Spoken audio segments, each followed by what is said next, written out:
Bueno, mi charla va a versar un poco sobre un tema que no es muy habitual en los database, porque la carga de los datos suele ser simplemente técnica, dado que la mayoría pues, son desarrolladores y tal y tal, ¿no? Mi charla va a versar sobre el profesional de desarrollo del software, ¿vale? O sobre cómo orientar un poco nuestra carrera profesional para conseguir un trabajo que nos satisfaga, ¿vale? Se podría decir así. Entonces, bueno, yo, como bien ha dicho ya Luis, me llamo Miguel y nada, trabajo en una pequeña empresa que se llama Vivaños, de software. En el pasado trabajé en Twenty, ambas empresas están situadas en Madrid y bueno, ahora tengo la suerte de trabajar desde aquí, desde casa. Y nada, ¿por qué esta charla? ¿Por qué no vengo a hablar de Agile o de metaprogramación o de testing o de arquitectura o de algo de esto? Pues porque la realidad asturiana no es muy favorable en este momento, ¿vale? En cuanto a la industria del software se refiere. Tenemos un tejido innovador bastante débil. La mayoría, bueno, anteriormente, cuando había subvenciones, los modelos de negocio estaban basados en subvenciones, aunque fueran siempre empresas de consultoría, o en gran medida empresas de consultoría, sigue siendo así. Se compite al coste y hay una descompensación entre las empresas que se dedican a negocio basado en servicios respecto a las que se dedican a negocio basado en productos, ¿vale? Además de haber una gestión insuficiente de talento. Seguramente todos conocéis a gente que se ha tenido que ir fuera porque no les satisfacía las condiciones laborales o el trabajo que tenían aquí, ¿vale? A pesar de que hubieran elegido vivir aquí si fuera posible. Entonces, ¿esto qué implicaciones tiene? Todo esto que comenté del tejido empresarial y de los modelos de negocio, pues en primer lugar, que el salario medio de una persona titulada en ingeniería de software en Asturias es relativamente bajo. Relativamente, si lo comparamos con otras comunidades autónomas, como puede ser Madrid o Barcelona, ya no os digo nada en el extranjero, ya no os digo nada en San Francisco, ¿vale? Que no son cosas que haya que ser ingeniero de cohetes para trabajar en Silicon Valley ahora mismo, ¿no? Tampoco. Entonces, otras implicaciones es la de los agentes virtuales, es decir, que una persona básicamente no puede ser jefe de proyecto con 3 años de experiencia, ¿vale? Recibimos una formación evidentemente como desarrolladores de software. La carga lectiva quizás no nos prepare tanto para asumir puestos de gestión económica, dirección y tal, como se puede querer vender o se podía querer vender en los planes antiguos de formación reglada, ¿vale?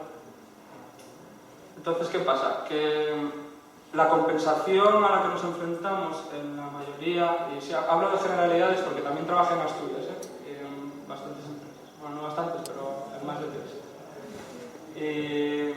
Y claro, el modelo de ascensos virtuales significa que llega un punto en el que no tienes experiencia suficiente, sin embargo te ponen una etiqueta en tu firma del correo electrónico que pone algo así como Project Manager o analista senior o cualquier cosa de estas, que tiene ciertas implicaciones a nivel de responsabilidad, pero y a nivel de exigencia, pero no tiene asociado una compensación proporcional. Y no me refiero a una compensación solo económica, sino otro tipo de compensación que ahora veremos. Entonces, la vía que opta el programador es o bien resignarse, o el ingeniero, hablo de ingeniero y de programador de manera indistinta, ¿vale? Porque creo que todos los que estamos aquí somos ingenieros y programadores. Resignarse o bien irse fuera. ¿Por qué se necesita un cambio entonces? Bueno, pues porque para una oferta de trabajo, esto está sacado de InfoJobs, por favor no lo vayáis a buscar, para luego ponerlo en la empresa que puso esto, en el que se pide a una persona con 2 años de experiencia que domine la plataforma .NET y la plataforma Java. Ya habéis visto que Saúl ha comentado la cantidad de frameworks que hay alrededor de la plataforma de desarrollo Java, y cada uno de esos frameworks tiene un montón de complejidad y hay que saber dominarlos. Pues no solo se pide una persona que tenga experiencia en la plataforma Java J2E, sino también en .NET, ¿vale? Y tiene que saber, bueno, pues todo eso que pone ahí, ¿no? .NET Framework 3.5 y 4 ponía la oferta, ASP.NET MVC, Silverlight, Windows Communication Foundation, MVC Framework, y luego de Java tienes que saber también Struts, Spring MVC, Spring, JPA, Hibernate, JAX-WS, Vipel, todo esto, ¿no? Y se valorará también que sepas de bases de datos, Oracle y PostgreSQL, por si no era poco, y conocimientos de HTML, CSS y Display. A cambio lo que se ofrece es contrato indefinido, un plan de carrera profesional y salarios con una experiencia que oscila entre 15.000 y 18.000 euros brutos al año, que son más o menos entre 900 y 1.080 euros netos al mes. No sé si habéis estado buscando un piso últimamente en alquiler, pero yo sí, y con entre 900 y 1.080 euros no se puede tener independencia económica, ¿vale? Como para irse a vivir fuera de casa. Entonces, cabría preguntarse qué es, o cuáles son las condiciones que hacen que un trabajo sea bueno, ¿no? Para trabajos eminentemente manuales, hay estudios que demuestran que, no los tengo aquí citados, pero prometo dar referencias, ¿vale? A los que les interese. Que para trabajos manuales, el dinero supone un factor motivador importante, ¿vale? Sin embargo, para trabajos que representan un reto intelectual, no lo es tanto. No quiere decir que no presente ningún tipo de motivación, pero hay otros factores más importantes, como puede ser que tu trabajo represente retos día a día, que no estés estancado, que te sientas realizado profesionalmente porque superes ciertos retos, ¿vale? También que estés inmerso en un esquema organizativo flexible. ¿Qué es esto? Pues que en tu organización la cultura no se base en un modelo de ejército, ¿vale? De ramos en el que tú tienes que corresponder al nivel inmediatamente superior y hacer responder al que está por debajo tuyo, sino más bien organizaciones horizontales, ¿vale? También un trabajo que te permita vivir con independencia económica. Esto no significa tener que cobrar 80.000 euros al año en Asturias, pero quizás algo más de 18.000, ¿vale? Para poderte salir de casa. Y que permita tener tiempo libre y aficiones, es decir, que permita balancear tu vida profesional y tu vida personal. En definitiva, un buen trabajo es aquel que te provoca una sensación general de satisfacción. ¿Y qué no es un buen trabajo? Pues un mal trabajo, por así decirlo, un trabajo que no sea bueno, es aquel en el que la actitud de los compañeros es individualista. Esto muchas veces se fomenta desde la propia cultura de la empresa, ¿vale? Porque se premia cosas como la rigidez, se premia el esfuerzo que se mide en horas de trabajo. También es un mal trabajo aquel en el que consideras que no te pagan lo suficiente. Y también es un mal trabajo aquel en el que sientes que eres el que más sabe en el equipo, porque entonces no puedes estar aprendiendo constantemente, ¿vale? Que es un factor motivador muy importante. Este es el cabeza de ratón o cola de león, ¿vale? La sensación general que provoca un trabajo que no es bueno es la de frustración. Y es el motivo por el cual pues, la gente se cambia de trabajo, se va fuera, este tipo de cosas. Entonces, dicho esto, ¿cómo creo yo que se consigue un buen trabajo? ¿Vale? Y este es un enfoque un poco ingenieril. En primer lugar, yo creo que un buen trabajo se consigue a través de establecer una serie de objetivos con los que nosotros estemos alineados, ¿vale? Es decir, tenemos que hacer aquí un ejercicio de un poco de introspección y preguntarnos qué es lo que más nos gusta hacer, ¿no?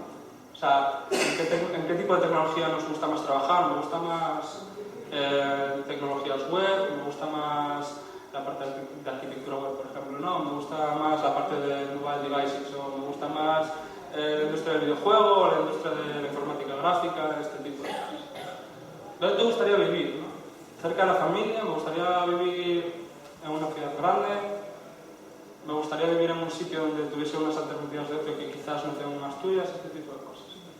¿Y qué cantidad de dinero te permitiría mantener un nivel de vida agradable? Es decir, ¿qué necesito para vivir? ¿Necesito tener un BMW M3 aparcado a la puerta de casa que me cuesta 70.000 euros y entonces necesito cobrar 150.000 euros al año? ¿O me vale con tener, bueno, pues un buen coche, una casa normal, pero en la que está a gusto y este tipo de cosas, ¿no? Es importante ser honesto con eso, ¿vale? Por ejemplo, este podría ser un buen statement, ¿vale? Acerca de los objetivos. Estos probablemente hayan sido mis objetivos durante algún tiempo. Que es, bueno, pues a mí me gustaría vivir en Asturias, trabajando con las últimas tecnologías web, en un ambiente distendido, en el que se valora la competencia y la conciliación de la vida fuera del trabajo, en el que también tuviese referentes de los que aprender, recibiendo un sueldo como el que podría ganar en Madrid por el extranjero. ¿Alguno se siente identificado con este objetivo?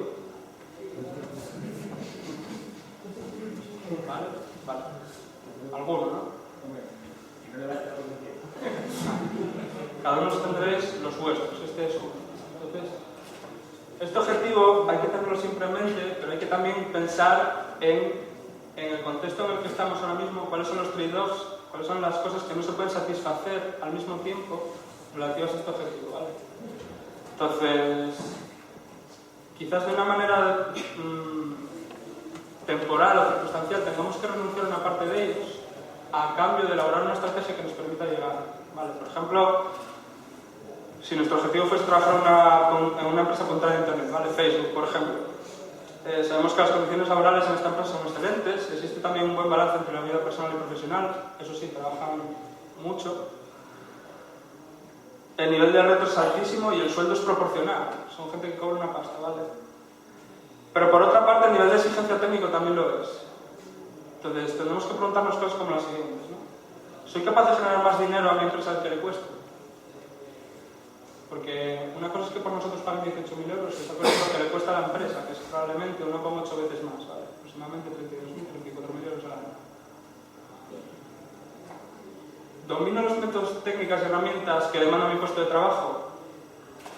Es decir, si quisiese trabajar en Facebook, sé de conceptos como escalabilidad, sé cómo mantener una arquitectura que tenga picos de 200 millones de usuarios, sé cómo hacer este tipo de cosas.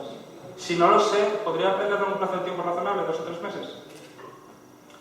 Entonces, una vez valorados esos compromisos o trade-offs, tendríamos que estar dispuestos a dar pasos intermedios, ¿vale? Y hacer ciertos sacrificios.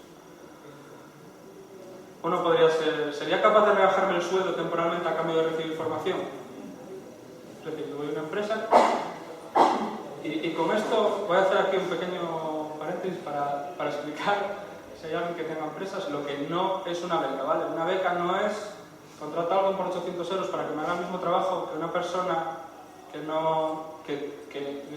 además del expertise del becario, más experiencia profesional, le pagaría mucho más, ¿vale? No es mano de obra barata. Una beca es un compromiso que adquiere el empleador con el becario en el que se compromete a formarlo, a becarlo, para que él crezca sus habilidades, ¿vale? En su experiencia laboral. Entonces, no me refiero a eso, me refiero a si seríamos capaces de decir, oye, mira, yo creo que puedo aprender, que puedo hacer esto, y me voy a molestar, y a cambio te digo que me puedes tener 2 meses trabajando contigo por 4 duros o gratis, lo que veas, y luego me contratas. ¿Qué te parece? O sea, llegar a ese tipo de acuerdos, ¿vale? Eso existe. Quizás no es el arquetipo de empresa, pero eso existe. Y os voy a poner ejemplos luego, ¿vale? Otro podría ser el de trabajar gratis una semana para que me conozcan y para que valoren lo que puedo llegar a hacer, ¿vale?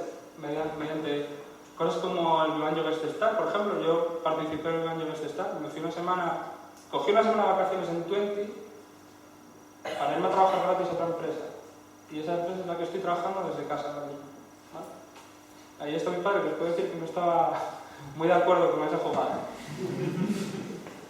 El Twenty Contest, por ejemplo, que es un concurso de programación que organiza Twenty, que te presenta una serie de challenges que tienes que ir pasando, pero al final los 10 primeros son contratados en cada edición, generalmente, ¿vale? Pues se les hace una buena oferta.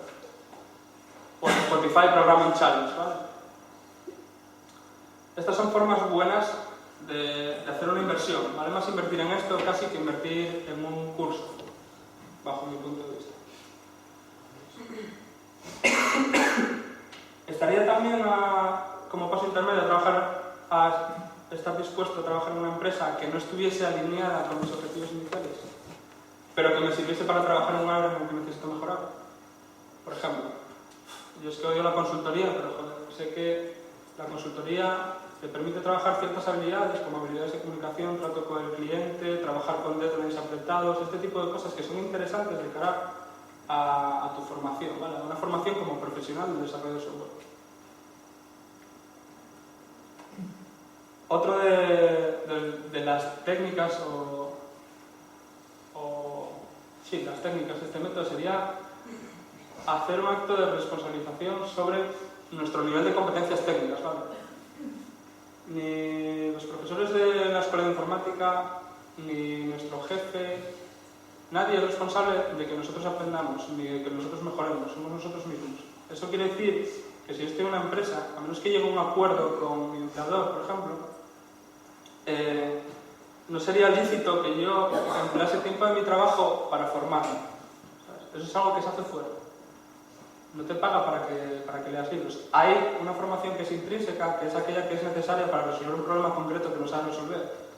Pero si yo, por ejemplo, sé de lenguajes de tipado estático, pero quiero aprender algún lenguaje dinámico porque me interesa para prototipado rápido, aplicaciones o lo que sea, no es lícito que yo coja y use mi tiempo de trabajo para aprender de eso. Es algo que hay que hacer fuera. Entonces, ¿qué podemos hacer por nuestra cuenta para hacer crecer nuestras habilidades técnicas, ¿vale? Lo primero que hay que hacer es salir de nuestra zona de confort. Es decir, si yo sé programar con un IDE en un lenguaje que tenga un tipado estático, estoy acostumbrado con un compilador, me diga los fallos que tiene, tal y cual, aprendo a usar un editor, empiezo a programar un lenguaje dinámico. Si estoy acostumbrado a orientación a objetos, programo un lenguaje funcional. Si suelo programar sin test, practico TDD o Behavior Driven Development. Este tipo de cosas. Acostumbrarnos a hacer cosas que nos cuesten trabajo, cosas que no sepamos hacer en lugar de profundizar en las que ya sabemos, ¿vale? Eso permite también mandarnos un poco a la cabeza, adaptarnos a las situaciones. Eso no quiere decir que no seamos verticales y que profundicemos en una materia concreta, sino que ciertas prácticas las orientemos hacia expandir nuestros conocimientos y abrir un poco nuestras miras, ¿vale? Experimentar con nuevas tecnologías, como puede ser, claro, es que si no nos planteásemos cosas de estas, seguramente alguien que haya estudiado en un plan en el 2002 o en 2005 no sabría nunca nada de NoSQL, ¿vale? Porque es algo que son tecnologías que son emergentes, que están ahí, pero que se usan en la industria, se usan en arquitecturas a gran escala y están ahí, ¿vale? Hay que aprender cosas que nos parezcan experimentales. No digo irse al otro extremo y ser el máximo hipster e intentar aplicar lo último siempre en tu trabajo y tal y cual, ¿no? Pero sí experimentar con esas cosas, medir, valorar, ser crítico con ellas, ver dónde son mejores, dónde son peores, ¿no? Practicar, escribir código con regularidad. Desde coding katas, que es repetir un mismo ejercicio en diferentes contextos, diferentes lenguajes o tal, como un músico que entrena o ensaya escalas a pesar de que la profesión de un músico profesional es la de tocar en conciertos. Llevar a cabo ese tipo de prácticas, ¿no? Tener nuestros... Hay patrones también, o hay un pattern language para este tipo de cosas, que se llama Apprenticeship Patterns, y esto lo llama Build Your Own Breakable Toys, ¿vale? Algo así como haz tus propios juguetes que puedas romper, es decir, haz prototipos. Que quiero bajarme los torrents y que me descargue las carátulas, pues me hago un mashup que me coja las carátulas de IMDb, le doy una vuelta, intento mezclarlo con otra cosa, jugar, ¿vale? Consume información, lee libros técnicos habitualmente, papers, consume podcast, screencast, elige las fuentes de información que a ti te permitan absorber mayor conocimiento. Y luego en equipo, es muy importante también rodearte de gente que tenga inquietudes y buscar mentores. A lo largo de nuestras carreras profesionales nos vamos a encontrar con gente con mucha inquietud, gente muy motivada y también con gente que su único objetivo es pasar el menor tiempo posible, o sea, que el tiempo que pasa en el trabajo pase lo más rápido posible, ¿vale? Eso es algo que no se debería de intentar hacer. ¿Por qué? Pues porque pasamos como mínimo y deberíamos de intentar pasar como máximo 8 horas al día trabajando y eso supone que en 40 semanas del año acaban computando por 10 años de nuestra vida que estamos trabajando, ¿vale? Si vamos a vivir 60 años, 10 años, no es lo que 10 años sería trabajar. Entonces, si quieres asumir que vas a ser infeliz durante una proporción tan grande de tu vida, yo creo que te estás equivocando. Entonces, lo que hay que hacer un poco es intentar disfrutar de tu trabajo, ¿vale? Para eso, rodéate de gente que tenga inquietudes y huye de lo contrario, ¿vale? Contribuye a proyectos open source. Como antes dijo Saúl, las forjas, GitHub, por ejemplo, es un ejemplo muy bueno de cómo puedo coger y decir, bueno, quiero aprender de esto, me hago un fork del proyecto, me hago un parche, hago una pull request, alguien me lo aceptará en el otro proyecto y así, ¿no? Y así se crea comunidad, te das a conocer y es un ejercicio muy bueno de cara a crear una reputación personal, de cara a que no solo seas bueno, sino también lo parezcas. Es un escaparate al público tuyo. Vale. Acude a conferencias y grupos de usuarios, todos los que estamos aquí cumplimos esa práctica. Y interésate por conocer el tema de tu sector, ¿vale? ¿Quién es quién? ¿Qué es esto del Cluster T? ¿Qué empresas están dentro? ¿Cómo opera dentro? Es verdad que hay autoproteccionismo, es verdad que hay pactos de no agresión, es verdad que pasan todas esas cosas. ¿Cómo podemos entrar ahí y cambiar algo, ¿no? ¿Con quién hay que hablar? ¿Quién es el que lleva esto o lo otro? ¿No? Conócete un todo. Y cultiva otras competencias transversales, ¿vale? Las competencias técnicas son muy importantes, pero tan importantes como las técnicas son otras de carácter transversal, como pueden ser las habilidades de comunicación o las habilidades de negociación. Entonces, si sabemos mucho de algo, y esta analogía la saco de las artes marciales, ¿no? Por ejemplo, puedes ser cinturón negro de karate y luego te gusta el aikido y tienes que volver, bueno, el aikido, el judo, te gusta el judo y tienes que volver a poner el cinturón blanco, ¿vale? Porque tú sabes de karate, no sabes de judo. Entonces, por muy bueno que seas en algo, puede llegarte a alguien mucho más joven que tú o alguien con mucha menos experiencia que tú, que sepa mucho más de aquello que tú quieres aprender. Entonces, en ese hay que dejar un poco el ego a un lado, poner el cinturón blanco y escuchar, porque es como más vas a aprender, ¿no? Por otra parte, responsabilízate de tus acciones, no solo de tus éxitos, ¿no? Seguramente habréis vivido, si habéis trabajado en varias empresas, la típica situación de, joder, es que todos los galones se los pone, pero siempre que hay un marrón, él nunca fue, ¿no? Siempre me tira el balón fuera y lo acaba culpando a otro, ¿no? Eso no es lícito y no lo deberías hacer. O sea, no es malo equivocarse y hay que responsabilizarse de las cosas. Y eso además expresa una actitud de honestidad que a largo plazo la va a valorar positivamente, ¿vale? Aprende a comunicarte de manera asertiva. Esto ya no es tan fácil, aquí yo por ejemplo tengo mucho que aprender. Y aprende a decir que no y a no decirlo de forma sistemática, es decir, ejemplo, estimaciones. Tenemos un deadline la semana que viene y hay que tener esta funcionalidad, esta funcionalidad. Puedes decir que no simplemente, no dar una explicación. O puedes decir, mira, yo voy a hacer lo posible porque esto salga adelante, pero tienes que ver que si escatimamos, por ejemplo, en dar cobertura al test al código o en saltarnos una fase de staging o una fase de preproducción y vamos a producción con esto, luego el coste de mantenibilidad va a ser más alto y a largo plazo vamos a poder entregar menos software, ¿vale? Entonces, eso es honesto. Entonces, das tu opinión y dices, no creo que debamos de hacer esto, ¿no? Y se lo puedes explicar incluso a tu cliente. La jefe que tengo ahora es un máquina haciendo esto, ¿vale? Tenemos de cliente a empresas grandes que no te estoy hablando de clientes grandes como Telefónica o como Warner o como iTunes, a los que se les dice que no pueden estar las cosas. Porque si están las cosas, luego van a sufrir defectos de calidad. Entonces, es importante decir que no. Genera un ambiente agradable y diviértete mientras trabajas, por lo que dije antes, porque son muchas horas de tu vida las que vas a pasar trabajando, ¿no? Y lidera mediante el ejemplo. No hagas nada que a ti no te gustaría que hiciesen.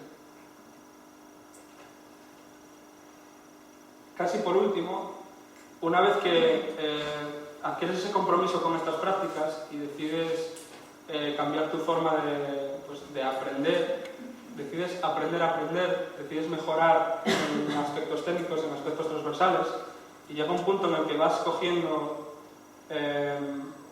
los beneficios de esas prácticas, tienes que hacerte valorar, ¿vale? Entonces, llegado a ese punto, no puedes aceptar un trabajo, simplemente no puedes aceptar un trabajo en el que no hay una compensación proporcional al grado de exigencia. Y no hablo de económico, ¿vale? Hablo de, por ejemplo, flexibilidad, ¿vale? Y es tu obligación, si rechazas un puesto de trabajo, ¿por qué? Dejar claro al ofertante por qué lo rechazas, ¿vale? Oye, pues mira, no me voy a tu curro porque me estás pidiendo aquí una barbaridad de cosas, me estás pidiendo que coja días de mis vacaciones para viajar a un evento de la empresa, que coja esto, que coja lo otro, que me quede con un móvil el fin de semana y tal, y me estás aquí rascando siempre las narices porque tengo que ir al médico un martes por la mañana. Es que eso no funciona así. Hay que adquirir compromiso por las dos partes. Tú das, pero también tienes que recibir, ¿vale? Y no te resignes si tus objetivos no son satisfechos. No hay que tener miedo al cambio, ¿vale? No es esto, aunque lo parezca, no es un sector que esté en crisis, ¿vale?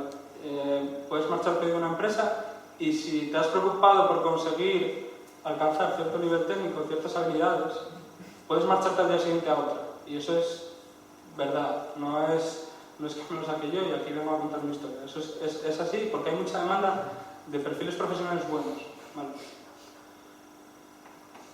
Y por último, itera, ¿vale? Revisa tus objetivos y principios porque pueden cambiar. Adapta tus prácticas, reforzando las que tienen un efecto más positivo y reemplazando aquellas que no te sirven de mucho. Y sé crítico contigo mismo y con tu entorno de manera constructiva. Es decir, no te exijas tanto como para que te bloquees, que eso es también difícil de hacer, pero sí haz como retrospectiva diaria o al menos periódica de cómo van yendo las cosas, qué grado de compromiso tienes con tus principios e intenta mejorarlo, ¿vale? Los resultados requieren constancia, ¿vale? Entonces hay que ser paciente, esto no llega de un día para otro y hay que dar esos pasos intermedios que comenté, pero puede llegar, ¿vale? Y bueno, como bonus, aquí algo para romper un poco con la falacia de muchas veces la gente que se dirige a nosotros en tono condescendiente, que está en puestos de management, ¿vale? Que es que un software mal planificado, mal gestionado o incluso con un mal marketing puede llegar a funcionar o al menos a resolver un problema, ¿vale? Y hasta la fecha, en esta industria, ninguna planificación, gestión o marketing, por brillantes que sean, han conseguido resolver ningún problema sin software. Entonces, esto quiere decir que el valor principal del software es el problema que resuelve el código que se ejecuta en una máquina. O sea, sin software, sin un problema que resolver, da igual lo que te diga el manager, da igual lo que tal, que lo que de verdad funciona es el problema que resuelve el software, ¿vale? Así que desarrolla software de calidad porque tu trabajo es valioso. Simplemente eso. Gracias.